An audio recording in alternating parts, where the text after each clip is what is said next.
शुक्र है आ गई madam. Sorry, I am so sorry Sunil. तुम तो जानते ही हो ना यहाँ के रास्ते में कितना जाम रहता है। पता है मैं पूरे 1 घंटे पहले निकली थी हॉस्टल से। पहले ऑटो इतनी देर से मिला, उसके बाद रास्ते में इतना जाम कि पूछो मत। बाप रे, बस ये समझ लो कि पूरी दुनिया से लड़कर आई हूं मैं तुम्हारे लिए। लड़ाई चाहे कैसे भी हो, तुम्हें कौन हरा सकता है काली माता। क्या कहा तुमने? सुनील, क्या औरों की तरह तुम भी मेरा मजाक उड़ा रहे हो? अगर मैं तुम्हें पसंद नहीं हूं तो? अरे नहीं नहीं, मुझे गलत मत समझो। मैं तो तुम्हारा मूड ठीक करने की कोशिश कर रहा था बस। रहने दो सुनील, मैं सब समझ गई। तुम भी बाकी सब की तरह ही हो। नहीं काव्या, ऐसा मत कहो। मुझसे सच में बहुत बड़ी गलती हो गई। तुम्हें हंसाने के चक्कर में मैं तो तुम्हें नाराज कर बैठा। अब माफ कर दो यार। हाँ हाँ ठीक है, लेकिन आगे से कभी भी काली माता से पंगा मत लेना, समझे क्या? इतना कहकर काव्या जोर जोर से हंसने लगी। दरअसल सुनील को लगा था कि काव्या वाकई उससे नाराज हो गई है, पर ऐसा था नहीं। काव्या एक हंसमुख और बहुत ही समझदार लड़की थी। वो जानती थी कि सुनील उससे बहुत प्यार करता है। काव्या एक गांव की रहने वाली लड़की थी और फिलहाल वो शहर में एक गर्ल्स हॉस्टल में रहकर पढ़ाई कर रही थी। उसके काले रंग की वजह से सब उसे नापसंद करते थे। सुनो ना, एक बात पूछूं, सच्ची सच्ची जवाब देना। हाँ पूछो ना। कॉलेज में एक से बढ़कर एक गोरी चिट्टी हूर की परियां घूम रही हैं, तो फिर तुमने मुझे ही क्यों चुना? देखो, मुझे बचपन में ही ये ज्ञान मिल गया था कि ये भगवान ने मुझे ये जीवन किसी काली और गरीब सी लड़की की जिंदगी संवारने के लिए दिया है। सुनील फिर से? अच्छा बाबा, सच सच बताता हूँ। ये तो सच है कि तुम्हारा रंग काला है, और ये भी सच है कि तुम किसी राजा महाराजा की बेटी भी नहीं हो कि मैं तुमसे दौलत के लिए प्यार करूं। तो बात ऐसी है मैडम कि सारा खेल फ्रीक्वेंसी का है, जो उन गोरी चिट्टी लड़कियों से नहीं मिला, लेकिन तुमसे मिल गई। तुम्हारा अंदाज, तुम्हारा मिजाज मुझे बहुत पसंद है, और जो खूबसूरती मैंने तुम में देखी है वो कोई और देख ही नहीं सकता। समझी मेरी ब्लैक ब्यूटी? सुनील और काव्या एक दूसरे से बहुत प्यार करते थे। शाम को काव्या जब अपने हॉस्टल के कमरे पर पहुंची, तब उसने अपनी दराज खोलकर उसमें से एक फोन निकाला। उसने देखा कि उस फोन में उसकी माँ की 4 मिस कॉल्स थी। हेलो माँ, आप कैसी हो? कैसी हूँ? आहा, जान सूख जाती है मेरी जब तुम मेरा फोन नहीं उठाती हो। मन में अजीब से ख्याल आने लगते हैं। ठीक कहाँ तुम? अरे माँ, मैं ठीक हूँ, और आप मेरी चिंता मत किया करो। मेरे साथ सुनील है ना? क्या क्या क्या कहा? सुनील? ये कौन है? वो कुछ नहीं माँ, वो मैं। काव्या, सच सच बताओ, कहीं तुम किसी के चक्कर में तो नहीं पड़ गई हो? नहीं माँ, वो तो बस मेरे अच्छे दोस्त हैं बस। ठीक है, तो कल हम आ रहे हैं तुम्हारे उस दोस्त से मिलने। नहीं नहीं, आपको यहाँ आने की कोई जरूरत नहीं है माँ, मैं कह रही हूँ ना कि हम सिर्फ दोस्त हैं। अब मैं तुम्हारी एक नहीं सुनूंगी। मैं और तुम्हारे पापा कल आ रहे हैं बस। ठीक है, पर माँ, पर एक रिक्वेस्ट है। हाँ बताओ। माँ, लाव लश्कर के साथ मत आना प्लीज। इतना कहकर काव्या ने फोन काट दिया। गायत्री को काव्या की बात समझ में नहीं आई, और तभी पीछे से काव्या के पिता ने कहा, क्या हो गया ठकुराइन, इतनी परेशान क्यों हो?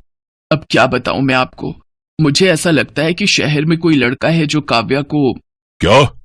नाम बताओ उसका, अभी होश ठिकाने लगवाता हूं मैं उसके। अरे पहले पूरी बात तो सुन लीजिए। मुझे लगता है कि वो लड़का काव्या को पसंद है।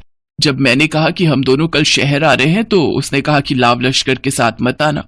इसके तो बस 2 ही मतलब हो सकते हैं। हो सकता है कि काव्या ने हमारे बारे में अपने इस दोस्त को कुछ बताया ना हो, या फिर वो अपने दोस्तों और उस लड़के के सामने कोई दिखावा नहीं करना चाहती है। एक काम करो, कल हम बहुत सादे कपड़ों में जाएंगे उससे मिलने। ठीक है जी, ऐसा ही करते हैं। गजराज सिंह अपने गांव के बहुत बड़े जमींदार हैं। उनके पास बेहिसाब दौलत और जमीन जायदाद थी। वो एक बड़ी सी हवेली में रहते थे और काव्या उनकी इकलौती बेटी थी। अगले दिन बहुत सादे लिबास में वो दोनों काव्या के कॉलेज पहुंचे। देख तो, काली काव्या के फटीचर माँ बाप आए हैं। इतने में सुनील और काव्या भी वहां गए। सुनील ने आते ही उन दोनों के पैर छुए। सुनील के संस्कार देख गजराज सिंह और गायत्री को बहुत खुशी हुई। हाँ भाई सुनील, तुम हमारी बेटी को खुश तो रख पाओगे ना? हाँ जी, मैं उसे रानी बनाकर रखूंगा। मुझे नौकरी भी मिल चुकी है, बस ये लास्ट सेमेस्टर के बाद ज्वाइन करना है। अगर आप आशीर्वाद दें तो मैं काव्या को अपने घर की रौनक बनाना चाहता हूँ। सुनील काव्या के माता पिता को बहुत पसंद आया। इस रिश्ते पर हामी भरने के बाद गजराज और गायत्री दोनों अपने गांव लौट गए।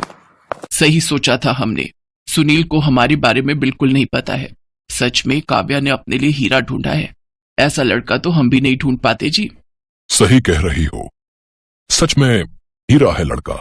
गायत्री और गजराज सिंह काव्या की समझदारी और उसकी पसंद से बहुत खुश थे, लेकिन सुनील की मां कमला देवी को इस शादी से ऐतराज था। सुनील बेटा देख, मेरी बात सुन, कहाँ तू इतना गोरा और कहाँ वो काली कोयले जैसी, और अब तो तेरे पास अच्छी नौकरी भी है और कहाँ वो फटीचर लोग। अरे तेरे लिए तो मैं परी जैसी लड़की ढूंढ कर लाऊंगी जो सुंदर भी होगी और पैसे वाली भी। माँ, बाबा के इस दुनिया से जाने के बाद हम भी तो फटीचर हो गए थे ना। तब आपने मेहनत करके मुझे पढ़ाया लिखाया और काबिल बनाया। ऐसे ही मैं और काव्या भी खूब मेहनत करेंगे, और मैंने उसका दिल देखकर उससे शादी का फैसला किया है, ना कि उसका रंग और उसका बैंक बैलेंस देखकर। सुनील की जिद के आगे कमला चुप हो गई। गायत्री और गजराज ने काव्या और सुनील की शादी करा। अपनी नई जिंदगी में काव्या और सुनील बहुत ही खुश थे। सुनील दफ्तर जाता और काव्या पूरे घर का काम संभालती, लेकिन इसके बावजूद उसकी सास कमला उसके रंग और उसकी गरीबी को लेकर उसे ताना मार ही देती थी। ऐसे ही कई महीने बीत गए। फिर एक दिन पैर फिसलने की वजह से कमला अचानक सीढ़ियों से गिर पड़ी और बेहोश हो गई। काव्या फौरन कमला को शहर के सबसे बड़े अस्पताल ले गई। काव्या के फोन करने पर सुनील भी फौरन अस्पताल पहुंचा और फिर thank you so much Kavya, तुम नहीं जानती कि आज तुमने कितना बड़ा एहसान किया है मुझ पर। कैसी बात कर रहे हो, वो मेरी भी माँ है। कमला अस्पताल के जिस कमरे में थी वो उस अस्पताल का सबसे महंगा कमरा था। ये देखकर सुनील थोड़ा हिचका तो जरूर, लेकिन उसने काव्या से कुछ नहीं कहा और कमरे से बाहर निकलकर अपने बॉस को फोन करने लगा ताकि वो उनसे कुछ एडवांस सैलरी मांग सके। दूसरी तरफ काव्या भी फोन पर अपनी माँ से बात कर रही थी। चलो भगवान का शुक्र है कि कमला बहन जी ठीक है। अच्छा बेटा, जितना जल्दी हो सके हम आ रहे हैं वहां, लेकिन ये बताओ हम इस बार क्या बनकर आए। जैसा आपको ठीक लगे माँ, मुझे लगता है कि यही सही वक्त है। ठीक 2 घंटों के बाद अस्पताल में एक बहुत ही महंगी कार आकर रुकी। Welcome chairman sir. Thank you doctor Sharma. सब ठीक है? Yes sir, all good. Doctor Sharma, मेरे दामाद जी से मिलिए, mister Sunil. Oh hello sir. Hello sir. अरे आज चरण स्पर्श नहीं करोगे दामाद जी? और फिक्र मत कीजिए, यह अस्पताल भी हमारा ही है और यहाँ के लोग भी। कमला बहन जी का बहुत अच्छे से ख्याल रखा जाएगा यहाँ। I am a royal black beauty, do you get it? Sunil सारी बात समझ गया था। वो हैरान जरूर था, लेकिन उसे इस बात पर गर्व भी हो रहा था कि वाकई वो काव्या की नजर में अपना सच्चा प्यार साबित कर पाया था और काव्या के रूप में उसे एक बहुत ही अच्छी और समझदार जीवन साथी मिली थी।